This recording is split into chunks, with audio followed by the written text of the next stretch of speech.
जय हिंद आप सभी को। तो चलिए शुरुआत करते हैं।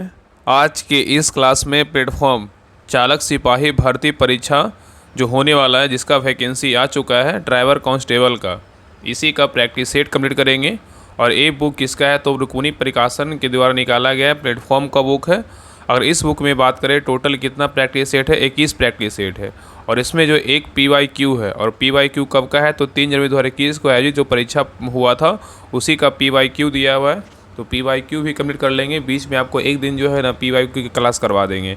बाकी आज के इस क्लास में प्रैक्टिस सेट नंबर 1 से स्टार्ट करेंगे और टोटल 21 तक जो है ना सारा हम बारी बारी से ख़त्म करेंगे। और बहुत बेहतरीन बुक है। अगर आप प्लेटफॉर्म के बारे में जानते होंगे तो आपको पता होगा कि सबसे बेस्ट बुक प्रैक्टिस सेट में आता है, क्योंकि इसका डिस्कशन जो रहता है बहुत लाजवाब तरीके से रहता है। एक क्वेश्चन पे आपके 10 क्वेश्चन जो है ना डिस्कशन में देखने को मिलेगा। तो सभी लोग ध्यानपूर्वक पूरी क्लास को देखिएगा और अंत तक क्लास को ज़रूर देखिएगा। जितने भी लोग ड्राइवर का फॉर्म भरे हैं या भरने वाले हैं तो अभी से तैयारी में लग जाइए। सोचिए एग्ज़ाम आएगा तो वैसे ही बिहार पुलिस का हाल हो जाएगा, तुरंत जो है ना लगेगा कि क्या पढ़े क्या छोड़े। तो सच में अगर तैयारी करना है तो सभी से ही पढ़ना स्टार्ट कर दीजिए। और बाकी पता है कि इसमें फिजिकल में क्या है तो ड्राइविंग टेस्ट भी है, तो आप उसको करते रहिए। और बाकी इसमें जो है ना फुल्ली सिलेबस आधारित प्रैक्टिस सेट है। आपको 60 जो है GS का प्रश्न मिलेगा और 40 जो है ना पर मोटर व्हीकल से आपको प्रश्न देखने को मिलेगा। तो पूरी क्लास को लास्ट तक देखिए, आपको सारा जो है ना क्वेश्चन आपको देखने को मिल जाएगा। ठीक है, तो आज के इस क्लास में प्रैक्टिस सेट 1 कंप्लीट करेंगे। तो लास्ट में जो है ना आप लोग बताइए कि हाँ आप लोग को क्लास कैसा लगा और आप लोग का कितना नंबर आ पाया। क्योंकि बहुत लोग को इसमें जो सिलेबस में है 40 जो मोटर वाहन से क्वेश्चन है, तो बहुत लोग जो है ना उसका क्लास नहीं कर रहे, नहीं पढ़ रहे हैं। तो आप प्रैक्टिस सेट लगाइएगा तो आपको जो है ना सीधे जानकारी, आपको धीरे धीरे आपका सारा जानकारी जो है ना आपको उस पर पकड़ बन जाएगा। तो चलिए शुरुआत करते हैं प्रैक्टिस सेट नंबर 1। देखिए प्रैक्टिस सेट नंबर 1 का पहला क्वेश्चन कह रहा है कि जलियांवाला बाग नरसंहार जो है ना कब हुआ था, बताइए। जलियांवाला बाग नरसंहार जो हुआ था कब हुआ था, तो एक का सही उत्तर होगा ऑप्शन नंबर डी, 13 अप्रैल 1919 को हुआ था। तो जलियांवाला बाग नरसंहार कब हुआ था, 13 अप्रैल 1919 को हुआ था। नेक्स्ट है ये करा, इनमें से किसे grand old man of India के नाम से जाना जाता है, बताइए किसको जानते हैं। पहले आपको GS का प्रश्न मिलेगा, लास्ट में जो है ना आपका मोटर व्हीकल से प्रश्न देखने को मिलेगा। चलिए बताइए इसका आंसर क्या होगा। बड़ा, इनमें से किसे grand old man of India के नाम से जाना जाता है, किसको जानते हैं। तो 2 का से उत्तर होगा ऑप्शन नंबर सी, दादा भाई नौरोजी को जानते हैं। किसको जानते हैं, दादा भाई नौरोजी को जानते हैं। नेक्स्ट है ये कि हमारा सौरमंडल किस गैलेक्सी का एक हिस्सा है, बताइए। हमारा सौरमंडल किस गैलेक्सी का एक हिस्सा है, बताइए किसका है। तो 3 का से उत्तर होगा ऑप्शन नंबर सी, आकाशगंगा का है। किसका है तो आकाशगंगा का है। नेक्स्ट है ये कि भारत छोड़ो आंदोलन किस वर्ष शुरू हुआ था, बताइए। भारत छोड़ो आंदोलन किस वर्ष शुरू हुआ था, बताइए। तो 4 का से उत्तर क्या होगा तो ऑप्शन नंबर जो है ना क्या हो जाएगा तो ये 1942 में शुरू हुआ था। तो भारत छोड़ो आंदोलन जो कब प्रारंभ हुआ था, 1942 में शुरू हुआ था। और भारत छोड़ो आंदोलन की शुरुआत बोलेगा तो 9 अगस्त 1942 को हुआ था। और 8 अगस्त 1942 को भारत छोड़ो आंदोलन की घोषणा किया गया था। नेक्स्ट आएगा कि भारतीय संविधान का कौन सा अनुच्छेद उपाधियों के अंत को सुनिश्चित करता है, बताइए कौन सा अनुच्छेद करता है। कह रहा है कि भारतीय संविधान का कौन सा अनुच्छेद उपाधियों के अंत को सुनिश्चित करता है, बताइए क्या होगा। तो 5 का सही उत्तर होगा ऑप्शन नंबर डी, अनुच्छेद कितना है तो 18 है। उपाधियों का अंत बोलेगा किस में वर्णन है, अनुच्छेद 18 में है। नेक्स्ट है कह रहा है कि विश्व की सबसे बड़ी प्रवाल भित्ति कहाँ पाई जाती है, बताइए। विश्व की सबसे बड़ी प्रवाल भित्ति कहाँ पाई जाती है। तो 6 का सही उत्तर होगा ऑप्शन नंबर बी, ऑस्ट्रेलिया में पाया जाता है। कहाँ पाया जाता है, ऑस्ट्रेलिया में पाया जाता है। नेक्स्ट है कह रहा है कि भारतीय स्टेट बैंक SBI की स्थापना किस वर्ष हुई थी, बताइए। भारतीय स्टेट बैंक का जो स्थापना हुआ था कब हुआ था, बताइए। तो 7 का सही उत्तर होगा ऑप्शन नंबर क्या होगा तो यहाँ पे देखिए इसका सही उत्तर का बात करें, देखिए बहुत लोग इसमें बोलेंगे इसका उत्तर गलत है, लेकिन नहीं, भारतीय स्टेट बैंक की स्थापना पूछा है क्या होगा, ऑप्शन नंबर डी होगा, 1806 में हुआ था। ठीक है, तो भारतीय स्टेट बैंक की स्थापना 1806 में हुआ था। और SBI मतलब भारतीय स्टेट बैंक का राष्ट्रीयकरण बोलेगा तो 1 जुलाई 1955 को किया गया था। ठीक है, याद रखिएगा। नेक्स्ट आइए, निम्नलिखित में से कौन सी नदी अरब सागर में गिरती है, बताइए। निम्नलिखित में से कौन सी नदी अरब सागर में गिरती है, बताइए कौन सी नदी गिरती है, बताइए क्या होगा। तो 8 का सही उत्तर होगा ऑप्शन नंबर सी, साबरमती नदी में जो है ना गिरती है। तो निम्नलिखित में बोल रहा है कि कौन सी नदी अरब सागर में गिरती है, तो साबरमती नदी जो है अरब सागर में गिरती है। और यहाँ पे जो है एक पॉइंट याद रखिएगा कि मतलब यहाँ पे ना बैंक ऑफ कलकत्ता और बैंक ऑफ कलकत्ता का बात करें, इसका स्थापना कब हुआ था, तो 1800 में जो है ना 6 में हुआ था, ठीक है। और बैंक ऑफ बॉम्बे की स्थापना बोले 1840 में हुआ था, और बैंक ऑफ मद्रास का स्थापना बोलेगा तो 1843 में हुआ था। इन तीनों प्रेसिडेंसी बैंक को मिलाकर 1921 में जो है ना इंपीरियल बैंक का स्थापना किया गया था, और इंपीरियल बैंक ऑफ इंडिया का नाम बदलकर 1956 में SBI रखा गया तथा राष्ट्रीयकरण किया गया, ठीक है। तो ये तीनों बैंक को मिला करके पहले इंपीरियल बैंक बना, उसके बाद जो है ना SBI का स्थापना हुआ। चलिए आगे देखिए, नेक्स्ट क्वेश्चन पे आइए। काली मिट्टी मुख्यतः इनमें से किस राज्य में पाई जाती है, बताइए। काली मिट्टी मुख्यतः इनमें से किस राज्य में पाई जाती है, बताइए क्या होगा। तो 9 का से उत्तर होगा ऑप्शन नंबर 1, महाराष्ट्र में पाया जाता है। कहाँ पाया जाता है, महाराष्ट्र में पाया जाता है। नेक्स्ट आइए करा कि भारत का राष्ट्रीय पुस्तकालय कहाँ स्थित है, बताइए। भारत का राष्ट्रीय पुस्तकालय कहाँ स्थित है, तो 10 का से उत्तर होगा ऑप्शन नंबर 1, कोलकाता में है। कहाँ है, तो कोलकाता में है। नेक्स्ट आइए करा कि टीपू सुल्तान की राजधानी कहाँ थी, बताइए। टीपू सुल्तान की जो राजधानी थी कहाँ है, बताइए क्या होगा। तो 11 का से उत्तर होगा ऑप्शन नंबर बी, सिंगरपट्टनम है। कहाँ, श्रीरंगपट्टनम है। नेक्स्ट आइए करा कि नौजवान भारत सभा की स्थापना किसने की है, बताइए। नौजवान भारत सभा की स्थापना का बात करें किसने किया है, तो नौजवान भारत सभा की स्थापना किसने किया, भगत सिंह ने किया। कौन किया, भगत सिंह ने किया है, ठीक है। 1926 में भगत सिंह, छबीला दास और यशपाल आदि नागरिकों ने नौजवान भारत सभा की जो है ना स्थापना किया था। नेक्स्ट आइए करा कि ब्रह्म समाज का संस्थापक कौन था, बताइए। ब्रह्म समाज का संस्थापक कौन था, तो 13 का से उत्तर होगा ऑप्शन नंबर डी, राजा राम मोहन राय थे। कौन थे, राजा राम मोहन राय थे। नेक्स्ट आइए करा कि सेंटियागो राजधानी है किसकी है, बताइए। सेंटियागो राजधानी है किसकी, बताइए। तो 14 का से उत्तर क्या होगा, तो ऑप्शन नंबर 1, चिली का है। किसका है, तो चिली का है। तो सेंटियागो जो है ना चिली देश की क्या है, तो राजधानी है। नेक्स्ट आइए करा कि भूकंप की प्रबलता मापी जाती है किससे, बताइए। भूकंप की जो प्रबलता है किससे मापते हैं, तो 15 का से उत्तर होगा ऑप्शन नंबर डी, रिएक्टर मापनी से, मतलब रिएक्टर पैमाने के द्वारा भूकंप की तीव्रता जो है ना मापी जाती है। तो भूकंप की प्रबलता रिएक्टर मापनी द्वारा मापी जाती है, और भूकंप का मुख्य कारण प्लेटों का आपस में क्या होता है, टकराना होता है। चलिए आगे देखिए। नेक्स्ट आइए करा कि श्रीलंका की राजधानी कहाँ है, बताइए। श्रीलंका की राजधानी कहाँ है, बताइए। तो 16 का से उत्तर क्या होगा ऑप्शन नंबर 1, श्री जयवर्धने नागपुरा है। क्या है, श्री जयवर्धने नागपुरा या कोट्टे बोल सकते हैं। नेक्स्ट आइए करा कि ब्राज़ील की मुद्रा क्या है, बताइए। ब्राज़ील की मुद्रा क्या है, तो ब्राज़ील की मुद्रा बोलेगा तो क्या है, तो रियल है। क्या है, तो रियल है। रूस का बोलेगा तो रूबल है। इथोपिया का बोलेगा तो विर है। सऊदी अरब का बोलेगा तो क्या है, तो रियाल है। नेक्स्ट आइए करा कि निम्नलिखित में से किस राज्य से होकर कर्क रेखा गुजरती है, बताइए। करा निम्नलिखित में से किस राज्य से होकर कर्क रेखा गुजरती है, बताइए। कौन सा राज्य से होकर गुजरता है, तो 18 का से उत्तर होगा ऑप्शन नंबर सी, मध्य प्रदेश से होकर गुजरता है। और याद रखिए कर्क रेखा जो है ना भारत के कुल 8 राज्यों से होकर गुजरता है। कौन कौन राज्य है, गुजरात है, राजस्थान है, मध्य प्रदेश है, छत्तीसगढ़ है, झारखंड है, पश्चिम बंगाल है, त्रिपुरा है, मिजोरम है, और क्या है, मतलब ये सभी से जो है ना होकर गुजरती है कर्क रेखा, ठीक है। नेक्स्ट आइए करा कि हिमालय पर्वत की उत्तरी पर्वतमाला का नाम क्या है, बताइए। हिमालय पर्वत की उत्तरी पर्वतमाला का नाम क्या है, तो 19 का से उत्तर होगा ऑप्शन नंबर 1, हिमाद्री है। क्या है, तो हिमाद्री है। नेक्स्ट आइए करा कि भारत का सक्रिय ज्वालामुखी द्वीप कौन सा है, बताइए। भारत का सक्रिय ज्वालामुखी द्वीप कौन सा है, तो 20 का से उत्तर होगा ऑप्शन नंबर सी, बैरन द्वीप है। क्या है, तो बैरन द्वीप है। नेक्स्ट आइए करा कि भारत का दक्षिणतम बिंदु क्या है, बताइए।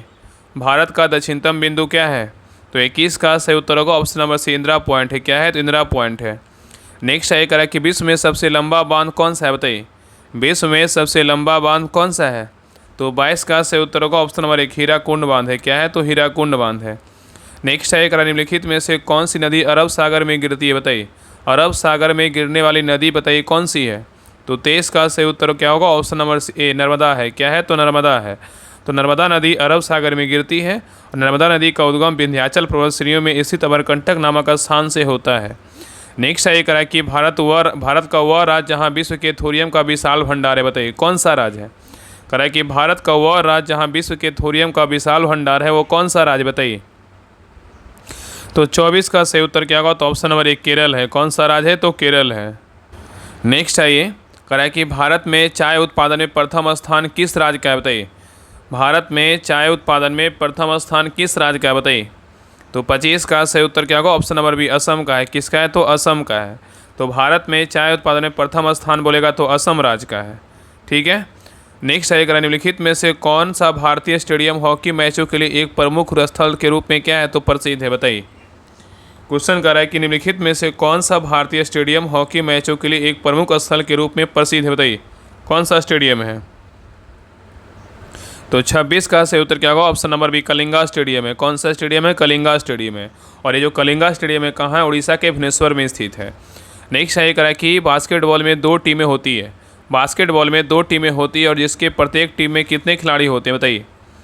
तो 27 का सही उत्तर क्या होगा, ऑप्शन नंबर 1 5 खिलाड़ी होते हैं। कितने खिलाड़ी होते हैं, 5 खिलाड़ी होते हैं। तो बास्केटबॉल में 2 टीमें होती है जिसमें प्रत्येक टीम में 5-5 खिलाड़ी होते हैं, ठीक है।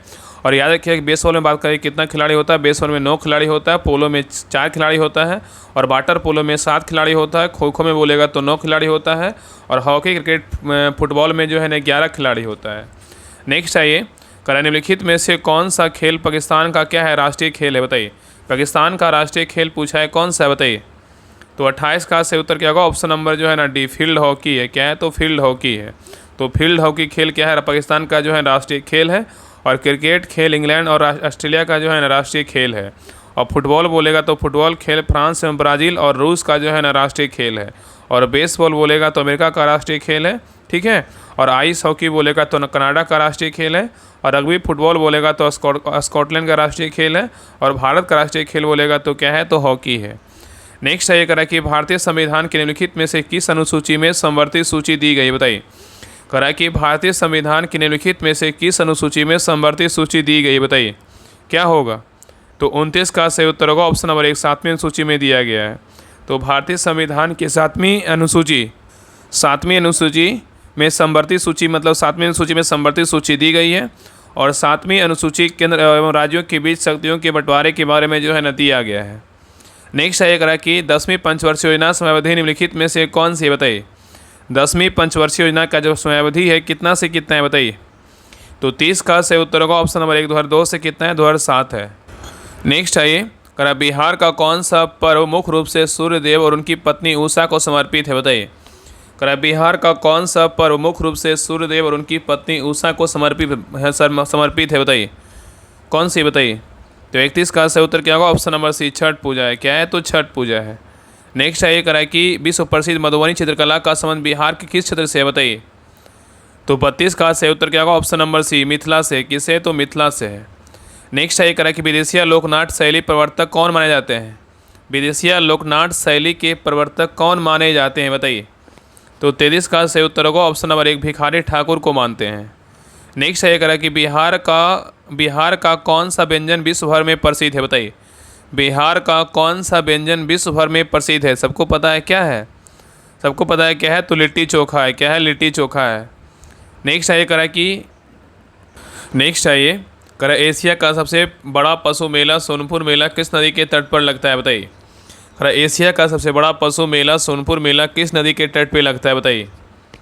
तो 35 का सही उत्तर क्या होगा, तो ऑप्शन नंबर सी गंडक नदी है। किस नदी है, तो गंडक नदी पे जो है लगता है। तो एशिया का सबसे बड़ा पशु मेला सोनपुर मेला गंडक नदी के तट पे लगता है। और सोनपुर मेला जिसे हरियर क्षेत्र मेला भी कहा जाता है, याद रखिएगा। नेक्स्ट आइए, और अब एक बात आपको बता देते हैं, जितने लोग के पास ड्राइविंग लाइसेंस है ना, सभी लोग इस फॉर्म को भर ही दीजिएगा, क्योंकि बहुत बेहतरीन जॉब है।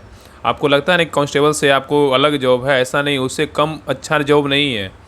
आपको हर प्रकार के जो है ना, आपको जिसमें आपका LVM और एक का क्या था उसका लाइसेंस तो था ना, हाई HVM पता नहीं क्या था। तो जिनके पास ड्राइविंग लाइसेंस है सभी लोग फॉर्म भर दीजिएगा। और मेरा बात मानिएगा, अगर बोल रहे हैं तो अगर मानना है तो आप अभी से जो है ना तैयारी में अच्छे से लग जाइए। जो प्रैक्टिस सेट करवाया जा रहा है अच्छे से करिए। और बाकी आप जो भी ग्रुप में टेस्ट होता है वो टेस्ट को लगाइए, आपका 100% तैयारी हो जाएगा। बाकी ड्राइविंग लाइसेंस का जो मोटर व्हीकल का है उसका भी हम आपको अगर बुक आएगा अलग से तो हम आप ज़रूर करवाएंगे 40 नंबर के लिए। बाकी हम प्रैक्टिस सेट स्टार्ट कर दिए, कंटिन्यू प्रैक्टिस सेट आएगा, द्रवक आएगा, इसका भी आएगा, तो कंटिन्यू जो है ना क्लास ज़रूर कीजिएगा। नेक्स्ट है ये करा कि श्रवणीय रेंज के नीचे आवर्ती के साथ ध्वनि तरंगों को कहा जाता है, क्या कहते हैं, बताइए। श्रवणीय रेंज से नीचे आवृत्तियों के साथ ध्वनि तरंगों को कहा जाता है, क्या बोलते हैं। तो 36 का सही उत्तर होगा, ऑप्शन नंबर डी इंफ्रासोनिक बोलते हैं। क्या बोलते हैं, इंफ्रासोनिक बोलते हैं। नेक्स्ट है करा कि 5 से 8% एसिटिक एसिड कहा जाता है, बताइए क्या बोलते हैं। 5 से 8% एसिटिक एसिड को कहा जाता है, क्या बोलते हैं, बताइए। तो 37 का सही उत्तर होगा, ऑप्शन नंबर डी सिरका। क्या बोला जाता है, तो सिरका बोला जाता है, ठीक है। नेक्स्ट है करा एक कंप्यूटर प्रोग्राम जो सोर्स कोड को ऑब्जेक्ट कोड में बदल देता है उसे क्या कहा जाता है। करा एक कंप्यूटर प्रोग्राम जो सोर्स कोड को ऑब्जेक्ट कोड में बदल देता है उसे क्या कहते हैं। तो 38 का सही उत्तर होगा ऑप्शन नंबर सी, कंपाइलर बोलते हैं। क्या बोलते हैं? कंपाइलर बोलते हैं। नेक्स्ट है करेक्ट, इनमें से कौन एनिलिडा वर्ग से संबंधित नहीं है? बताइए, कराए निम्नलिखित में से कौन एनिलिडा वर्ग से संबंधित नहीं है? बताइए कौन नहीं है? तो 39 का सही उत्तर होगा ऑप्शन नंबर ए, एस्कैरिस नहीं है, लेकिन केचुआ है, नेरिस है और जोंक है। नेक्स्ट है करेक्ट कि रेगिस्तानी पौधे को बाह्य त्वचा को मोम जैसे पदार्थ की परत पाई जाती है, वो यह पदार्थ कौन सी है? बताइए, रेगिस्तानी पौधे की बाह्य त्वचा पर मोम जैसे पदार्थ की परत पाई जाती है, यह पदार्थ कौन सा है? तो 40 का सही उत्तर होगा ऑप्शन नंबर बी, क्या होगा? तो सॉरी, क्यूटीन होगा। क्या होगा? तो क्यूटीन होगा, याद रखिएगा, ठीक है। तो कह रहा है कि रेगिस्तानी पौधे की बाह्य त्वचा पर मोम जैसे पदार्थ की परत पाई जाती है, यह पदार्थ क्या होता है? क्यूटीन होता है। नेक्स्ट है ये कह रहा है कि बल और विस्थापन का गुणनफल कहलाता है, क्या कहलाता है? बताइए, बल और विस्थापन का जो गुणनफल कहलाता है, क्या कहलाता है? तो 41 का सही उत्तर होगा ऑप्शन नंबर सी, कार्य बोलते हैं। क्या बोलते हैं? तो कार्य। तो बल और विस्थापन का गुणनफल जो है ना, कार्य कहलाता है। और कार्य एक क्या है? अदिश राशि है। और कार्य का ऐसा ही मात्रक बोलेगा तो क्या होता है? जूल होता है। नेक्स्ट है ये, जब एक धातु पानी के साथ अभिक्रिया करती है तो कौन सी गैस निकलती है? यहाँ पे क्वेश्चन कर रहा है कि जब एक धातु पानी के साथ अभिक्रिया करती है तो कौन सी गैस निकलती है? बताइए। तो 42 का सही उत्तर होगा ऑप्शन नंबर बी, हाइड्रोजन निकलता है। क्या निकलता है? हाइड्रोजन गैस निकलता है। नेक्स्ट है ये कह रहा है कि एक वस्तु को एक अवतल दर्पण के सामने एक फोकस बिंदु और वक्ता केंद्र के बीच एक बिंदु पर रखा गया है तो निर्मित होने वाली छवि होगी, कैसी होगी? बताइए। क्वेश्चन कर रहा है कि एक वस्तु को एक अवतल दर्पण के सामने एक फोकस बिंदु और वक्ता केंद्र के बीच एक बिंदु पर रखा गया है तो निर्मित होने वाली छवि होगी, कैसी होगी? 43 का सही उत्तर क्या होगा? तो ऑप्शन नंबर ना डी होगा, वास्तविक। और क्या होगा? तो उल्टा होगा, ठीक है। नेक्स्ट है करें निम्नलिखित में से कौन सा प्रकाश संश्लेषण के लिए आवश्यक नहीं है? बताइए, करें निम्नलिखित में से कौन प्रकाश का संश्लेषण के लिए आवश्यक नहीं है? बताइए कौन नहीं है? तो 44 का सही उत्तर क्या होगा? तो ऑप्शन नंबर डी होगा। क्या होगा? तो डी होगा। ऑक्सीजन जो है आवश्यक नहीं, लेकिन क्लोरोफिल आवश्यक है, कार्बन डाइऑक्साइड आवश्यक है, सूर्य का प्रकाश क्या है? तो आवश्यक है। नेक्स्ट है करें कि कंठमाला ग्वाइटर निम्न में से किसी कमी कारण होता है? बताइए, कंठमाला ग्वाइटर निम्न में से किसी कमी कारण होता है? बताइए। तो 45 का सही उत्तर होगा ऑप्शन नंबर बी, आयोडीन कमी कारण होता है। नेक्स्ट है करें कि प्रो असीम कुमार घोष को किस राज्य का राज्यपाल नियुक्त किया गया? बताइए, प्रोफेसर असीम कुमार घोष को किस राज्य का राज्यपाल नियुक्त किया गया? बताइए। तो 46 का सही उत्तर होगा ऑप्शन नंबर डी, हरियाणा के राज्यपाल को जो है नियुक्त किया गया है। हरियाणा के राज्यपाल नियुक्त किया गया है। नेक्स्ट है करें कि 18 जुलाई 2025 को बिहार सरकार ने कब से राज्य के उपभोक्ताओं को 125 यूनिट तक मुफ्त बिजली देने की जो है ना घोषणा किया है? बताइए, सबको पता है क्या होगा?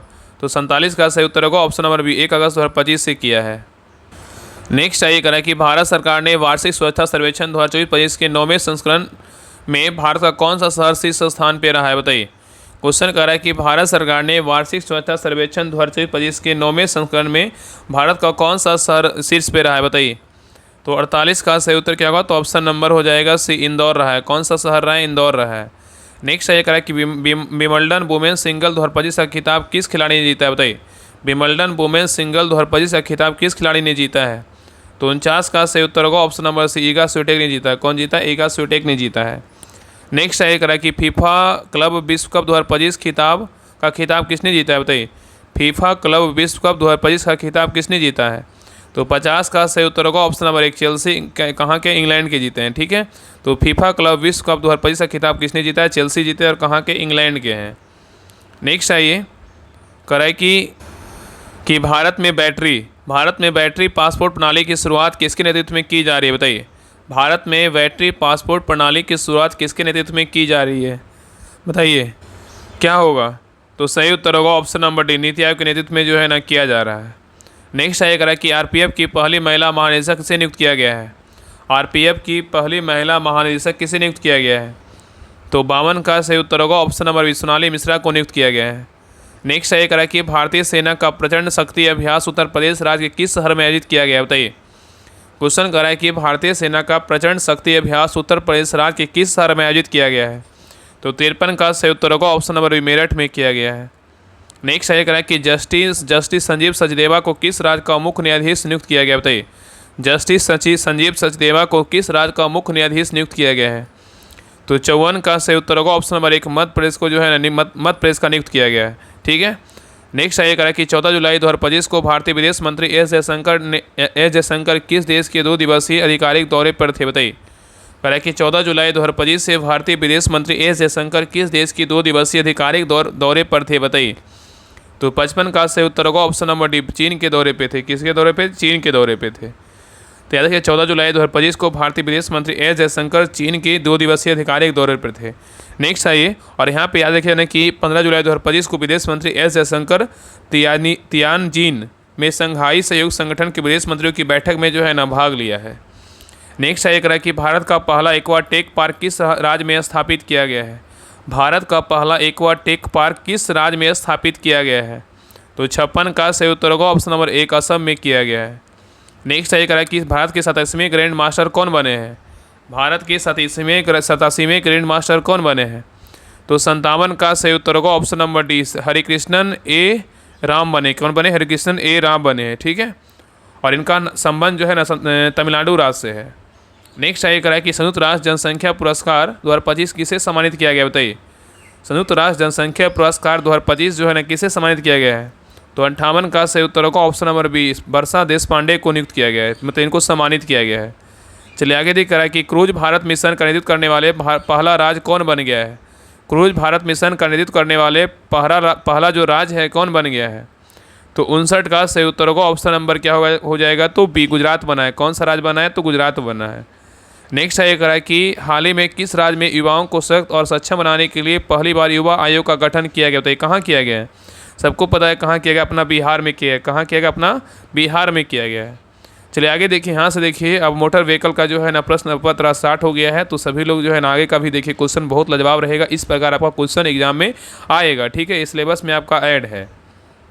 तो देखिए क्वेश्चन नंबर 61 कह रहा है कि भारत में बिना गियर वाली मोटरसाइकिल 50 सीसी तक चलाने का लाइसेंस प्राप्त करने के लिए न्यूनतम आयु क्या है? बताइए, भारत में बिना गियर वाली मोटरसाइकिल चलाने का लाइसेंस प्राप्त करने के लिए न्यूनतम आयु क्या है? तो 61 का सही उत्तर क्या होगा? तो ऑप्शन नंबर बी, कितना है? तो 16 वर्ष है। नेक्स्ट ये कह रहा है कि यदि आपका ड्राइविंग लाइसेंस खो जाता है तो आपको सबसे पहले क्या कदम उठाना चाहिए? बताइए, कह रहा है कि यदि आपका ड्राइविंग लाइसेंस खो जाता है तो आपको सबसे पहले क्या कदम उठाना चाहिए? बताइए। तो 62 का सही उत्तर होगा option number B, police station में प्राथमिक FIR दर्ज करनी चाहिए और फिर डुप्लीकेट लाइसेंस के लिए आवेदन करना चाहिए। ठीक है, याद रखिएगा।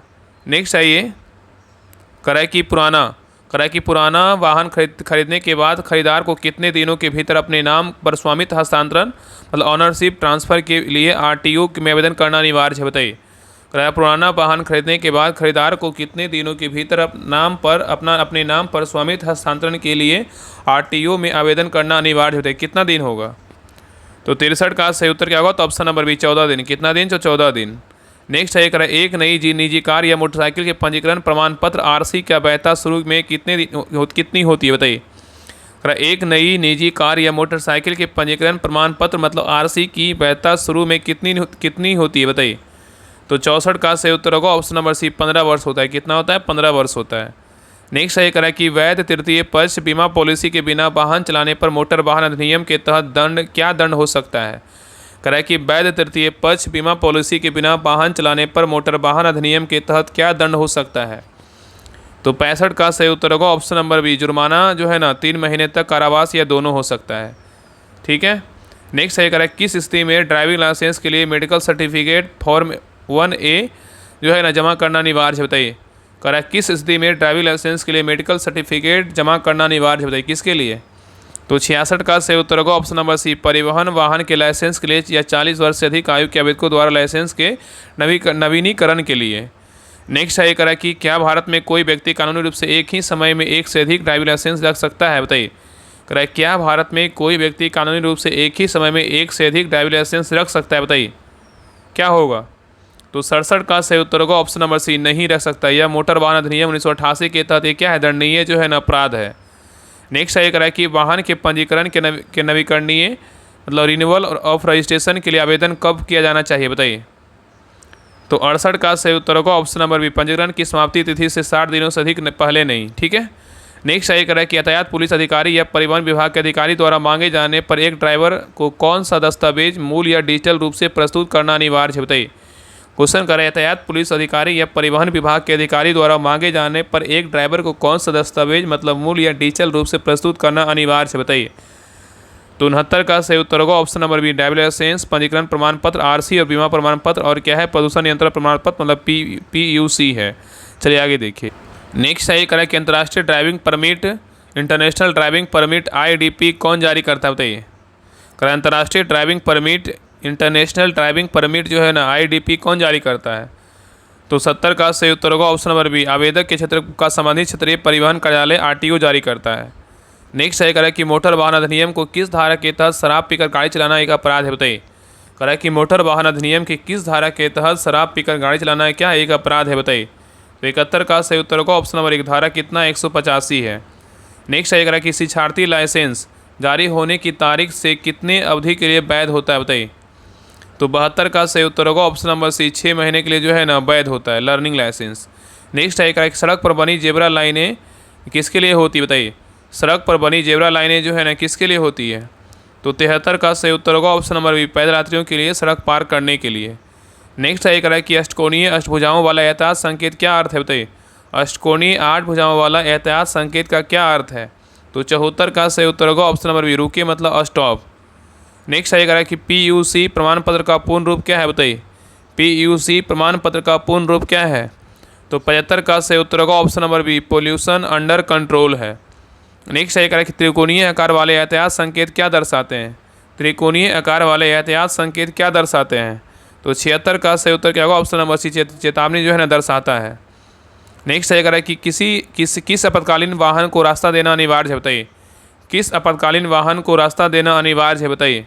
तो 77 का सही उत्तर क्या होगा। तो ऑप्शन नंबर डी, उपयुक्त सभी को, मतलब एम्बुलेंस, अग्निशमन वाहन को, पुलिस वाहन को और क्या है सरकारी वाहन को, आपातकालीन वाहन को रास्ता देना जो है ना अनिवार्य आपातकालीन समय में।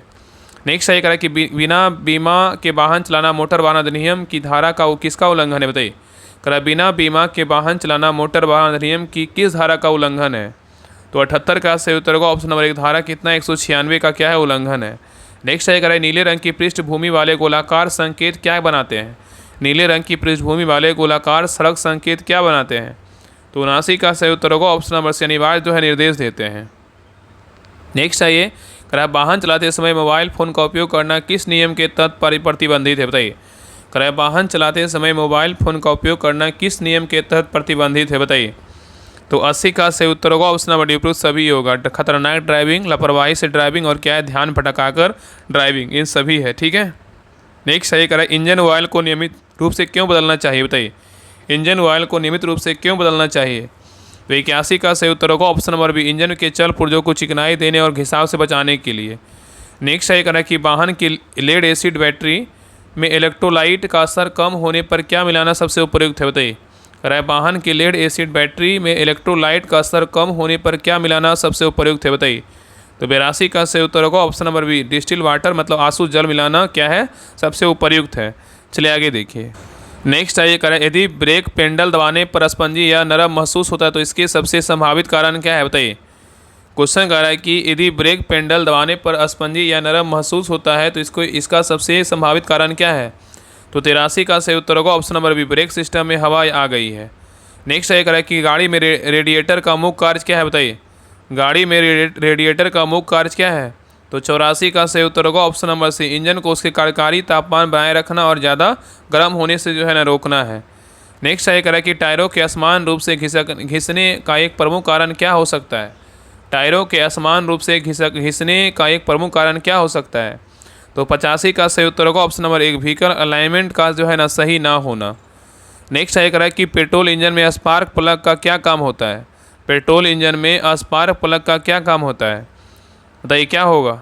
तो 86 का सही उत्तर क्या होगा। तो ऑप्शन नंबर बी होगा, सिलेंडर के अंदर हवा ईंधन के मिश्रण को चिंगारी से जो है ना प्रज्वलित करना होता है। नेक्स्ट है करें कि वाहन में क्लच का मुख्य उद्देश्य क्या है बताइए। वाहन में क्लच का मुख्य उद्देश्य क्या है। तो 87 का सही उत्तर होगा ऑप्शन नंबर सी, इंजन की शक्ति गियरबॉक्स से जो है ना जोड़ना व तोड़ना। नेक्स्ट है करें कि यदि वाहन का अल्टरनेट काम करना बंद कर दे तो क्या परिणाम होगा बताइए। करें यदि वाहन का अल्टरनेटर बोल रहा है, यदि वाहन का अल्टरनेटर काम करना बंद कर दे तो क्या परिणाम होगा। तो 88 का सही उत्तर होगा option number C, battery charge नहीं होगी, धीरे धीरे डिस्चार्ज हो जाएगी। नेक्स्ट है करें कि वाहन के एग्जॉस्ट मतलब साइलेंसर से निकलने वाली काले धुएं का क्या संकेत हो सकता है बताइए। तो 89 का सही उत्तर होगा ऑप्शन नंबर सी, इंजन में ईंधन पेट्रोल डीजल की खपत क्या अधिक हो रही है। नेक्स्ट है करें कि व्हील बैलेंसिंग क्यों करवाई जाती है बताइए। व्हील बैलेंसिंग क्यों करवाई जाती है। तो 90 का सही उत्तर होगा ऑप्शन नंबर सी, तेज गति पर स्टीयरिंग व्हील और गाड़ी में होने वाले कंपन को रोकने के लिए करवाई जाती है। नेक्स्ट है करें कि इंजन ऑयल का प्राथमिक कार्य क्या है, बताइए। इंजन ऑयल का प्राथमिक कार्य क्या है? तो 91 का सही उत्तर होगा ऑप्शन नंबर बी, इंजन के चलते पुर्जों की चिकनाई देना और क्या है, घिसाव करना। ठीक है, घिसाव कम करना। तो इंजन ऑयल का प्राथमिक कार्य क्या है? तो इंजन के चलते पुर्जे को चिकनाई देना और घिसाव को कम करना। नेक्स्ट है ये करें कि वाहन के रेडिएटर में शीतलक का उपयोग क्यों किया जाता है, बताइए। वाहन के रेडिएटर में शीतलक का उपयोग क्यों किया जाता है? तो 92 का सही उत्तर होगा ऑप्शन नंबर बी, इंजन को अत्यधिक गर्म होने और जमने दोनों से बचाने के लिए। नेक्स्ट है करें कि यदि कार के एग्जॉस्ट को नीला धुआं से निकाल रहा है तो यह किस बात का संकेत है, बताइए। अगर यदि कार के एग्जॉस्ट से नीला धुआं निकल रहा है तो यह किस बात का संकेत है, बताइए। तो 93 का सही उत्तर होगा ऑप्शन नंबर सी, इंजन के ऑयल कंबंसन चैम्बर में जल रहा है। नेक्स्ट है करें कि वाहन में अल्टरनेटर का मुख्य कार्य क्या होता है? वाहन में अल्टरनेटर का जो मुख्य कार्य होता है क्या होता है? तो 94 का सही उत्तर होगा ऑप्शन नंबर बी, बैटरी को चार्ज करना, विद्युत उपकरणों को जो है ना बिजली देना है। नेक्स्ट है करें कि व्हील अलाइनमेंट क्यों आवश्यक है, बताइए। व्हील अलाइनमेंट क्यों आवश्यक है? तो 95 का सही उत्तर होगा ऑप्शन नंबर सी, यह सुनिश्चित करने के लिए कि पहिए सीधे और सही कोण पर चले जिससे टायर जो है ना घिसाव कम हो। नेक्स्ट है करें कि मैनुअल ट्रांसमिशन वाली गाड़ी में क्लच की क्या भूमिका होती है? मैनुअल ट्रांसमिशन वाली गाड़ी में क्लच की जो है ना क्या भूमिका होती है? तो 96 का सही उत्तर होगा ऑप्शन नंबर बी, इंजन की शक्ति को गियर बॉक्स से जोड़ना और अलग करना। नेक्स्ट है ये कराए कि ब्रेक फ्यूल का स्तर कम होने का सबसे आम लक्षण क्या है, बताइए। ब्रेक फ्यूल का स्तर कम होने का सबसे आम लक्षण क्या है? तो 97 का सही उत्तर होगा option number B, brake pedal का नरम या बहुत नीचे तक जाना। नेक्स्ट है ये करें कि टायरों में नाइट्रोजन गैस भरवाने का एक मुख्य लाभ क्या है, बताइए। टायरों में नाइट्रोजन गैस भरवाने का एक मुख्य लाभ क्या है? तो 98 का सही उत्तर होगा ऑप्शन नंबर बी, यह समान हवा की तुलना में लंबे समय तक सही दबाव बनाए रखती है। नेक्स्ट है करें कि वाहन के सस्पेंशन सिस्टम में शॉक एब्जॉर्बर का क्या काम है, बताइए। करें कि वाहन के सस्पेंशन सिस्टम में शॉक एब्जॉर्बर का क्या काम है? तो 99 का सही उत्तर होगा ऑप्शन नंबर सी, सड़क के झटकों को नियंत्रित करना और आरामदायक सवारी देना। चलिए आगे देखिए, लास्ट क्वेश्चन नंबर देखिए 100 है करा, स्पार्क प्लग का कार्य किस प्रकार के इंजन में होता है, बताइए। स्पार्क प्लग का कार्य किस प्रकार के इंजन में होता है, बताइए। अभी पढ़े थे क्या होगा? तो सही उत्तर होगा option number C, petrol engine में होता है। किसमें होता है? पेट्रोल इंजन में होता है। तो स्पार्क प्लग का कार्य पेट्रोल इंजन में होता है और पेट्रोल इंजन में स्पार्क प्लग कन्वेंशन चैम्बर के अंदर एक उच्च वोल्टेज बिजली की जो है चिंगारी मतलब स्पार्क उत्पन्न करता है। तो ये रहा बिहार पुलिस ड्राइवर का जो है ना प्रैक्टिस सेट नंबर 1 रहा। आप लोग क्लास कैसा लगा आप लोग कमेंट सेक्शन में जरूर बताइएगा और सभी से रिक्वेस्ट है क्लास को जो है ना शेयर जरूर कीजिएगा ताकि अगले जो तैयारी कर रहे हैं बिहार पुलिस ड्राइवर का उनके पास जो है ना एक सही क्लास उनको मिल पाए।